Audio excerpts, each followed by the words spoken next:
मध्य प्रदेश में नर्मदा नदी को जीवनदायिनी कहा जाता है, लेकिन अब मां नर्मदा पर सियासत के सुर भी बुलंद हो चुके हैं। चाहे वो प्रदेश स्तर की बात हो या फिर नगर निगम की, दोनों में ही नर्मदा नदी के शुद्धिकरण को लेकर राजनीति हो रही है। देखिए एक रिपोर्ट।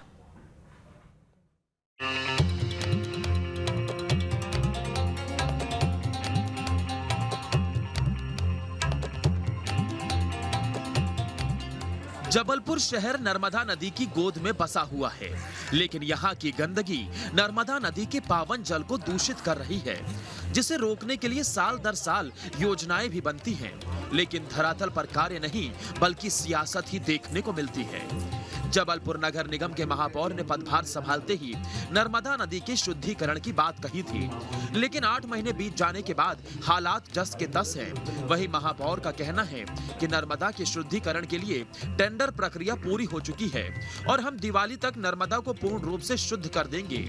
लगभग 17.5 करोड़ के 5 बड़े एसटीपी प्लांट, जिसमें विभिन्न नाले मिलेंगे, और तैयार करके और उनके टेंडर कर दिए हैं। अब मात्र मां नर्मदा को शुद्धिकरण करने के लिए सिर्फ जो टेंडर प्रक्रिया के बाद जो एसटीपी प्लांट वहां लगाना है, सिर्फ इतना ही काम बाकी है। हम दीपावली हम लोग मां नर्मदा के तट पर, उनकी गोद पर शुद्ध पानी के साथ मनाएंगे और एक भी बूंद गंदे नाले का पानी दीपावली के पहले जाना बंद हो जाएगा। इधर नगर निगम के विपक्ष ने नर्मदा के शुद्धिकरण के मुद्दे पर निशाना साधा। उन्होंने कहा कि महापौर केवल बयानबाजी करते हैं। नर्मदा को लेकर जो उन्होंने वादा किया था वो एक झुनझुना था। नगर निगम में केवल भ्रष्टाचार ही पनप रहा है। जब से कांग्रेस की सरकार नगर निगम में बनी है, लगातार महापौर जी के द्वारा मुंगेरी लाल के हसीन सपने दिखाए जा रहे हैं।